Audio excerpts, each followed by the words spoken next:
কিছুদিন ধরে জামাই আমার কাছে আবদার করতেছে যে সকালবেলা সে পান্তা ভাত খাবে। তাই আজকে সকালেই তার জন্য তার পছন্দের খাবারটাই আমি রেডি করতেছি। আসসালামু আলাইকুম, সবাই কেমন আছেন? আলহামদুলিল্লাহ, আমরাও ভালো আছি। জামাই আমার একটা আবদার করিস আর সেটা রাখবো না আমি। তো রাতে আমার ভাতে পানি দিতে মনে নাই, তো সেজন্য আমি সকালবেলা উঠে ভাতটা ভালো করে ধুয়ে নিছি, পানি দিয়ে একবার পান্তা ভাত বানায় ফেলেছি। রাতে পানি দিলে একটু বেশি ভালো হতো, ভাতটা নরম হতো, পান্তা ভাতের যে আসল যে স্বাদটা সেটা বের হয়ে আসতো। ভাত আমার ভালোই ছিল, তারপরে জিমের আপু খাবে যেহেতু পান্তা ভাত, সেজন্য আমি পানি দিয়ে তারপরে পান্তা ভাতটা বানাই নিছি। আর পান্তা ভাতের সাথে হচ্ছে ডিম ভাজি করবো। তো ডিমটা আমি হচ্ছে হলুদ দিয়ে ভাজে নিছি। জিমের আব্বু ডিমের ভিতরে হলুদ দিয়ে ভাজতে কয়, ও ডিমের ভিতরে হলুদ দিয়ে ভাজলে নাকি অনেক ভালো লাগে ওর কাছে। আর হচ্ছে এই জায়গায় আমি শুকনা মরিচ ভর্তা করে নিছি আর একটা ডিম ভর্তা করে নিছি। আলু ভর্তা হলে একটু বেশি ভালো হতো পান্তা ভাতের সাথে। তো আলু ভর্তাটা আমি করিনি বা সকালে অত ঝামেলার ভিতরে যাইনি, নর্মাল রেগুলার ভিতরে রেডি করে নিয়েছি সকালবেলা। তো এই যে আমার পান্তা ভাতটা রেডি একবারে। তো জাস্ট শুকনা মরিচ যে ভর্তা বানাইছিলাম সেটাও নিয়ে। তো এই যে আমার প্লেট সাজানো শেষ একবারে, পান্তা ভাত দিয়ে ডিম ভাজি, ডিম ভর্তা, শুকনা মরিচ ভর্তা। তো এগুলো দিয়ে আজকে সকালে নাস্তা করে নেবো আমরা। আর এখানে আমি দুপুরে রান্নার কাছে প্রস্তুতি নিচ্ছিলাম, যেহেতু দুপুরে একবারে রাত্রে সুদ্ধা রান্না করে রাখবো। অনেকদিন পরে শুটকি দিয়ে তরকারি রান্না করবো। অনেকদিন গরু মাংস খাইতে খাইতে আমার একদম ভালো লাগতেছে না, তো আজকে আমি শুটকি রান্না করবো। এই শুটকি গুলোর এত সুন্দর ঘিরান বের হয়, তো একবারে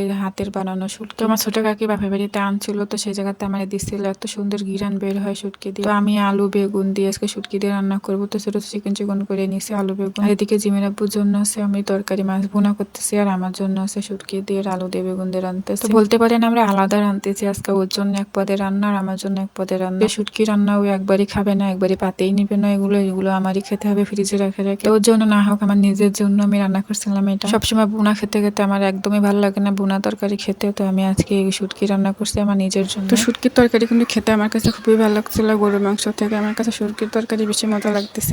আর একটু বাজারে গেছিলাম নিজের দরকারি কিছু জিনিস কিনতে। আমি যখনই বাজারে যাই কিন্তু যেটা কিনতে যাই সেটার থেকে আমি অন্য আরেকটা কিনে নিয়ে আসি। কিছু শুকনা খাবার কিনতে গেছিলাম আর একটা বইয়ের সেট কিনে আনছি। তো আমার এটা কেনার একদমই ইচ্ছা ছিল না, তো তারপর আমার দেখে পছন্দ হয়েছে। আর এটার ভিতরে চারটা ছিল, সেজন্য এক সেটেই চারটা, তো সেজন্য আমার এটাও ভালো লাগছে, তো সেই জন্য এটাও নিয়ে আসি যে একসাথে অনেক কিছু রাখা যাবে, দেখতে ভালো লাগবে বইয়েমগুলো। আর কিছু মাটির জিনিসও কিনে আনছিলাম, কিন্তু আমার মাকে যখন আমি দেখাইছি তো মা বলতেছে 2 দিন সংসার শুরু করেছি, তার ঘরে জিনিসপত্র ভরে ফেলেছি, কিনে এত কিছু লাগে সংসারে। আমি সবগুলোতেই বাজারগুলো উঠায় নিচ্ছি ছোট ছোট বইমে। তো আগে সবকিছু এক জায়গাতেই ছিল, বার করতে আমার কষ্ট হতো। দেখা যাচ্ছে একটা লাগতেছে, তো একটা লাগতে গেলে আমার অন্যগুলো সব বার করে সেটা খুঁজে বার করতে হচ্ছে। আর এখন যেটা লাগবে শুধু নিয়ে নেবো ওই জায়গাতে। আর এই জায়গা গুছাতে কিন্তু জিম আমার সাহায্য করতেল, সবকিছু দিতেল আমার হাতে বইমে উঠানোর জন্য। আর আমি একটু বুঝলাম না, এত বড় বড় বইমে এত ছোট ছোট চামচ সেগুলো দিয়ে কি করবো। আর এই হচ্ছে আমার সে মাটির জিনিসগুলো, খুবই অল্প মানের, তারপর আমার কাছে খুব পছন্দের ছিল এগুলো। অনেক দিন ধরে শখ ছিল আমার মাটির জিনিস কেনার, তো ফাইনালি আমি কিনে ফেললাম এবার। তো একটা হচ্ছে বড়, মানে মাছ ধোয়ার জন্য গেছিলাম মেনলি আমি এগুলো। আমি দুইটা আনছিলাম, একটা একটু ছোট আর একটা একটু বড়, তো দুইটা মাছের ধোয়ার জন্য। আর একটা বাটনা আনছিলাম। আমার এটা আসলে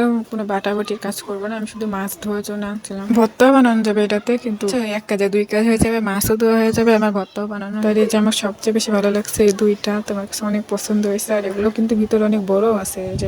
আজকে ভিডিওটা এখানে শেষ করছি, সবাই ভালো থাকবেন, আল্লাহ হাফেজ।